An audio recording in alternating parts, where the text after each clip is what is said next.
auditeurs. Aujourd'hui, nous avons l'honneur de recevoir le ministre Pierre Fitzgibbon, ministre de l'Économie et de l'Innovation. Monsieur Fitzgibbon, bonjour. Bonjour, Mme Luzon. Merci beaucoup d'accepter de tourner une balado avec nous. Ça fait plaisir, une belle occasion de parler d'économie et d'environnement. Effectivement, c'est pour ça qu'on vous invite. Ma première question, c'est comme vous provenez du domaine de l'entreprise privée, comment vous vous plaisez dans vos fonctions? Écoutez, j'ai dit à quelques reprises, c'est probablement la fonction la plus motivante que j'ai eue. C'est au niveau vrai? intellectuel, parce que de s'asseoir, d'être en charge de l'économie et de l'innovation, qui est à mon avis le meilleur ministère, et de pouvoir façonner un peu le développement du Québec, profiter de l'expérience que j'ai, qui, j'ose croire, va être utile pour le Québec. C'est très valorisant. Ça donne beaucoup de travail. Contribuer à des changements aussi. Ils ont une ambition assez grande. Le premier ministre Legault a été très clair sur ce qu'il attend de moi en termes de développement économique. Et je me sens à l'aise de remplir le défi. Puis je me sens à l'aise d'avoir l'équipe aussi pour le faire, parce que ce n'est pas une personne qui va faire tous les changements qu'on doit apporter. Vous avez une excellente équipe avec vous. Oui. Quelle a été votre motivation lorsque vous avez décidé de faire le saut en politique? Écoutez, c'est sûr que j'ai été dans ma vie privilégiée, je pense. J'ai été un temps de notre vie où on veut redonner. Hein. C'est pas juste de dire qu'on prend un emploi. M. Legault, que je connais relativement bien, m'a inspiré. La CAQ a une mission très noble, à savoir comment on crée de la richesse collective pour réinvestir dans des chantiers où systémiquement on a eu des difficultés, la santé et l'éducation. Alors, tu sais, en soi, de créer de la richesse, c'est pas une fin. Mais si cette fin-là ou si ce cheminement-là amène des moyens financiers pour réinvestir en éducation, qui est le pilier de toute société, traiter les gens proprement au niveau de la santé, bien, ça m'a allumé, ça m'a inspiré. Je dis, oui, je vais aller travailler avec toi pour t'aider à faire ça. Alors, M. Legault devait être très content. Ben, on verra s'il a eu raison, mais en tout cas, disons que ça revient pour l'instant. Et est-ce que vous trouvez que ça court aussi vite comme ministre que vous courriez dans le privé? Ben, écoutez, c'est deux métiers qui sont complètement différents. Au début, je dois avouer que je trouvais ça peut-être un peu lent en termes de processus décisionnel, mais rapidement, on se rend compte qu'on a quand même beaucoup d'impact sur la société. Alors, s'il fallait que les décisions soient prises aussi rapidement au gouvernement qu'on prend en entreprise, ce serait une erreur, je pense. Alors, j'ai comme réalisé, j'ai pris mon gaz égal, comme on dit, j'ai réalisé qu'il fallait faire nos travaux, il fallait faire nos devoirs. Alors, oui, c'est plus lent, mais d'un autre côté, l'impact est tellement important qu'il faut faire comme il faut. Puis encore une fois, moi, je trouve qu'on a une équipe extraordinaire, puis je trouve que le ministère de l'Économie, mon cabinet, Investissement Québec, les réformes qu'on fait, je me sens outillé avec les bons outils dans mon coffre. Oui, on va en parler d'ailleurs d'Investissement Québec. Je voulais d'abord commencer par vous demander quelle est votre vision de l'économie du Québec? Écoutez, notre vision, elle est simple et claire en même temps. Je pense qu'il y a trois chantiers importants que nous voulons adresser. Le premier, c'est que malgré que nous avons une santé financière remarquable, il faut l'admettre, on a quand même une déficience importante au niveau de la productivité. Nos entreprises au Québec sont sous-productives de par le fait principalement qu'on n'a pas assez investi en innovation. Oui, alors, le premier chantier, c'est que je veux stimuler l'investissement en innovation dans toutes nos entreprises. Le deuxième, au niveau finances publiques, on a un déficit commercial de près de 20 milliards de dollars sur notre commerce, donc on importe plus que nous exportons. Si on règle l'innovation, je pense qu'on va pouvoir rééquilibrer la balance. La balance commerciale. Pas qu'en soi, c'est un problème. Je pense qu'on doit être autosuffisant sur une base nette. Donc, notre objectif, c'est de réduire le déficit commercial. Et troisièmement, je pense que, considérant qu'on est quand même dans un monde global, nous sommes 8,3 millions de personnes, on a besoin d'investisseurs étrangers stratégiques qui vont venir complémenter la chaîne, l'écosystème de nos PME du Québec. Mais il faut aller chercher les bons investisseurs, les bons donneurs d'ordre qui vont complémenter et non pas compétitionner. Il y a beaucoup de débats sur ça. Oui. On a des problèmes de pénurie de main-d'œuvre, donc on crée des problèmes, mais à ce moment, il faut le voir. Il faut le voir, des PME au Québec. Je pense à l'aéronautique, l'arrivée d'Airbus, on a Bombardier, on a Thales, on a des grands donneurs d'ordre. On a peut-être demain, on va en avoir un sixième, on va voir si va se passer les annonces demain. Alors, moi, je pense qu'on est chanceux d'avoir ces donneurs d'ordre-là qui vont aider aux PME du Québec de bien performer. Et peut-être aussi de faire de la transformation. Hein. Quand on pense aux ressources naturelles, souvent c'est le cas. On se dit, nous sommes un territoire où on extrait, on a beaucoup de belles ressources, mais la transformation, parfois, elle se fait ailleurs. Donc, l'innovation, vous la voyez en entreprise, autant dans la grande entreprise que dans la PME. Puis, est-ce que vous voyez ça sûrement sous l'angle de l'électrification ou autrement? Fait que là, on parle de nos sujets, mais c'est clair que l'automatisation, l'innovation, la numérisation, c'est relié. Hein. Quand on parle de PME, là, on parle beaucoup de PME parce qu'il faut comprendre que les grandes entreprises au Québec ont été capables de suivre l'évolution technologique de par les moyens financiers qu'ils avaient. Le Québec est un écosystème de PME. On a 250 000 PME au Québec, alors il faut aider ces PME-là à réaliser le bénéfice de la numérisation qui va éventuellement amener l'intelligence artificielle ou de bénéficier de l'automatisation, je m'excuse. Alors c'est sûr qu'il faut avoir des moyens pour faire ça. Maintenant, étant donné qu'on a 8,3 millions de personnes, on ne va pas être bon dans tout. Il y a des créneaux naturels pour nous. L'aéronautique, c'en est un assez évident. La santé, c'en est un. L'agriculture, c'en est un. On parle de l'économie renouvelable. Mais je pense que le côté électrification, il n'y a aucun doute que c'est le plus grand désir du premier ministre qu'on devienne la batterie de l'Amérique du Nord. Alors, il faut que les bottines sur les babines. Alors, il va falloir qu'au niveau du ministère de l'Économie, on ait des programmes, qu'on encourage les sociétés qui vont nous permettre de devenir la batterie. Puis, pour avoir un peu compris ce qui va se passer pour nos entreprises qui sont des grands émetteurs assujettis au marché du carbone pour la période qui s'en vient, c'est-à-dire jusqu'à l'horizon 2030, il va y avoir beaucoup d'innovations sûrement pour pouvoir atteindre ces cibles-là. Et je pense que l'économie, c'est peut-être un changement qu'on va voir dans le gouvernement actuel, puis la tendance s'en va là aussi. Là. Je pense que l'économie doit être aussi au service de l'environnement. Je dis souvent que l'économie devrait pouvoir se nourrir de l'environnement parce qu'on devrait être capable de prendre des jeunes pousses, des jeunes entreprises qui vont être capables de performer au niveau technologique pour permettre justement la réduction des GS, dans celle-là, ou de s'électrifier encore plus rapidement. Donc, vous ne voyez pas d'incompatibilité entre le développement économique et l'environnement.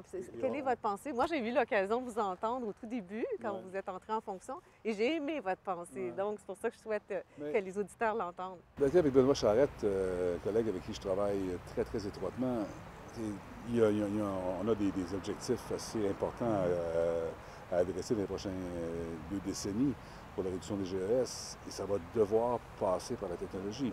Les grandes sociétés peuvent elles-mêmes pallier à ça, en partie, je dirais.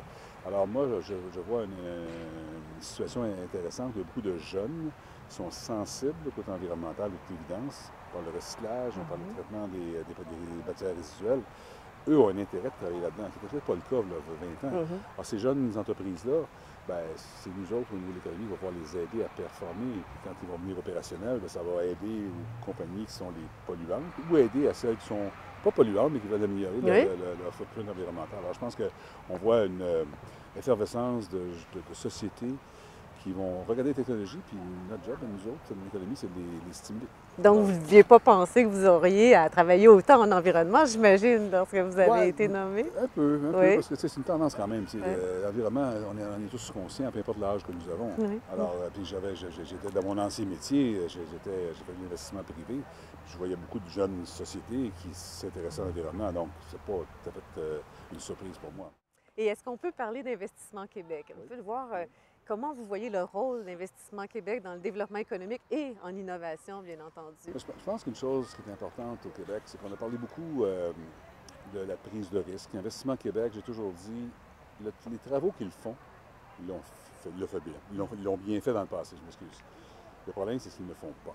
Alors, pour être conséquent, si on veut que les entreprises investissent en innovation, il faut qu'Investissement Québec permette d'offrir du capital, pas gratuit, aux entreprises. Alors, on a un gros chantier où nous allons réunir dans le Québec, on va faire des IQ régionales, on va fusionner avec le MEI pour pouvoir permettre d'identifier dans les 250 000 PME du Québec lesquels peuvent bénéficier d'un programme d'assistance de capital pour innover ou pour faire de la numérisation. Alors, il y a un chantier majeur de ce côté-là. L'Investissement Québec va s'ajuster sur nos objectifs. Exportation. Comment on va mieux exporter? Ben, c'est sûr que si on est plus compétitif, on peut mieux exporter, mais peut-être qu'on va regarder ailleurs aussi. L'accord de libre-échange européen, vous savez qu'on a signé. Alors, pourquoi pas penser à avoir des partenariats, des lieux géographiques en France ou en Allemagne, ou des pays où on pourrait permettre à nos PME d'aller s'installer, d'aller faire du maillage. On a la chance d'avoir au Québec la seule province. Les délégations du Québec à l'international. Et M. Legault et Mme Nadine Giraud, la mission de Mme Giraud, c'est de rendre les délégations plus économiques. Mhm. Donc, pour le ministère de l'Économie, ça va être, l'investissement, ça va être plus facile de pouvoir permettre à nos compagnies québécoises de mieux s'adapter au marché international et Mhm. réciproquement d'amener nos investisseurs stratégiques qu'on a besoin aussi. Ça, c'est vraiment créer de l'émulation. Exact, exact. Est-ce que c'est possible de nous parler de la tournée régionale dans le cadre de la démarche qui va mener à l'élaboration du nouveau plan d'électrification et de changement climatique que vous faites avec 3 autres ministres? Ouais, mais en fait, M. Charette a eu une très, très bonne idée où il a relié Jonathan Julien au niveau de l'énergie, évidemment, Marie-Ève Proulx, ma collègue qui travaille aux régions, moi à l'économie, puis M. Charette lui-même, évidemment. Et ça m'a permis, je pense, moi j'ai fait 3 rencontres, il va y en avoir 8 au total, je pense qu'on va en faire 4 sur 8 ou sur 9. Écoutez, ça nous permet de pouvoir connecter avec tous les acteurs du milieu, que ce soit l'économie sociale, que ce soit au niveau du slash, que ce soit les entreprises, que ce soit les académiques, parce que tout ça, ça va être relié à un moment donné. Alors pour moi, c'était une source, je dirais, d'inspiration, puis des idées, en fait, que honnêtement, je n'avais même pas pensé. Alors, je pense que l'intention de Benoît était de permettre de se faire donner de l'information de la part des joueurs sur place. Alors, je pense que ça a eu l'effet double, là, de motiver les joueurs à dire qu'on est sérieux et qu'on veut s'occuper, qu'on veut que les régions profitent de leur expertise pour nous aider. Puis ça a l'avantage de nous alimenter en termes de menu, d'agenda pour les prochaines années. Ah, c'est très intéressant aussi. Et aujourd'hui, vous lancez le fameux fonds de croissance, hein, le fonds EcoLeader. Est-ce Ouais. que c'est possible de nous en parler un peu? Oui, écoutez, c'est un programme qui je trouve intéressant. Il y a 30 millions dans le budget qu'on a alloué à ce fonds-là. On a mis, je pense, 18 ou 19 Point millions de dollars 5. dans EcoLeader. Mm. Alors, ça se veut évidemment, toute la Fédération de plan d'action pour le développement durable, on veut que les 17 régions de du Québec puissent avoir des ressources humaines qui vont regarder avec justement les gens du milieu quels sont les projets qui vont être porteurs. Et c'est un peu relié au programme du PEC. Alors, c'est un autre moyen pour nous d'avoir des tentacules régionales pour comprendre des enjeux plus spécifiques et s'assurer que la politique que M. Charette va mettre en application ou va divulguer au début de l'année 2020, Mhm. va Oui. s'appuyer aussi un peu de ce feedback-là. Et après l'exécution, qui est souvent où est l'enjeu le plus important, on aura des ressources qui pourront aider à exécuter. Alors, moi, c'est un programme qui s'insère très, très bien dans ce qu'on fait présentement. Pour favoriser les pratiques Ben oui, éco-responsables, puis la mise en place de technologies propres région. aussi, En en région. région aussi, oui. Est-ce que, pour peut-être des questions un peu plus personnelles, est-ce que vous avez le temps de vous adonner à des activités sportives? Ben, un peu moins qu'avant, mais je suis heureux de constater que mon poids est resté relativement stable. Comment vous faites? Alors, on marche beaucoup ici. Non, mais j'aime faire ça. J'aime faire du ski, j'aime faire des sports d'hiver. J'en fais un peu moins, mais j'en fais encore quand même. Parce qu'il faut rester sain d'esprit. Être sain d'esprit, ça demande de l'oxygène Oui. dans notre sang. Alors, j'essaie d'être Du d'être temps facile. pour vous Ah aussi, oui. Puis avez-vous aussi le temps de lire un peu? Oui, ben, en fait, je lis beaucoup au niveau géopolitique, international. Ça m'a Mhm. toujours intéressé. J'ai voyagé partout dans le monde. J'aime beaucoup quand j'étais à lire des biographies des grands acteurs, hommes et femmes politiques ou économiques. Alors, j'aimerais avoir plus de temps pour lire, mais il faut que je lise de toute façon pour Oui, mon beaucoup propre dans vos travail. fonctions. Mais en même temps, j'ai toujours eu un intérêt sur le côté international. Ça me stimule en même temps aussi. Puis j'ai vu dans votre parcours que vous avez été très engagé au sein d'organismes à but non lucratif. Est-ce que vous pouvez nous dire ce que vous croyez leur avoir apporté? Est-ce que ça vous a apporté à vous aussi? Oui, bien écoutez, tout ce côté, là, on parle un peu d'économie sociale, on parle de philanthropie. Je pense qu'au Québec, on sait tous qu'un des problèmes que nous avons, c'est qu'il y a une multitude de bonnes causes. Et la dernière que j'ai travaillé, c'était avec le Julien, la Fondation Julien. On a travaillé à tout bâtir un écosystème plus national. Là, je le vois maintenant au niveau des pourvoyeurs de fonds. C'est très difficile d'être dans toutes les communautés. Alors, j'ai amené, j'ose croire, un peu de rigueur. J'ai amené aussi une structure plus nationale, parce que j'ai fait tout ça avec d'autres fondations des hôpitaux avant. Alors, oui, je pense que c'était mon expérience d'affaires a permis non seulement de lever de l'argent, parce que c'est souvent la raison pourquoi on demande des gens comme moi d'aller dans les philanthropies, c'est de lever de l'argent, ce que j'ai fait, mais j'ai aussi, je pense, amené peut-être une structure, une rigueur financière pour permettre justement d'avoir accès au gouvernement, parce que c'est pas facile. Oui, pour ces organisations-là, oui, Il n'y a pas effectivement. une mauvaise cause. Oui. Alors, comment on structure les organismes de philanthropie pour qu'elles puissent être capables d'attirer les gens des corporates qu'on appelle ou les gouvernements? Ça demande une certaine expertise. Puis j'ose croire que j'avais cette expérience-là pour les aider. Bravo. Et nous terminons toujours avec nos 5 questions plus ludiques où on s'est inspiré de l'animateur Bernard Pivot à l'époque où il faisait l'émission Apostrophe. 5 questions. La première, c'est quel est votre mot préféré dans le vocabulaire du développement durable, si vous en avez un? J'en ai deux. Allez-y. L'économie circulaire. Ah ben oui, oui. C'est non seulement une tendance, je pense que c'est une réalité. Oui. On le voit dans le recyclage et tout, alors je pense que c'est une belle...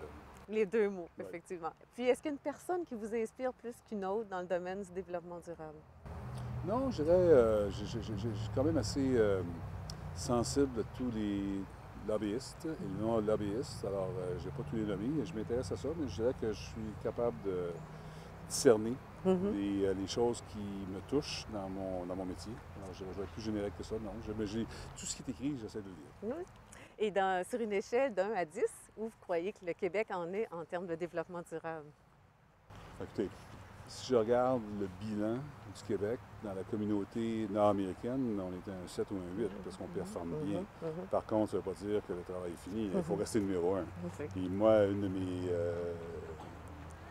mes motivations, c'est comment est-ce qu'on peut rester numéro 1 tout en créant de la richesse. Parce que beaucoup de gens pensent que régler les problèmes environnementaux, c'est qu'on va s'appauvrir.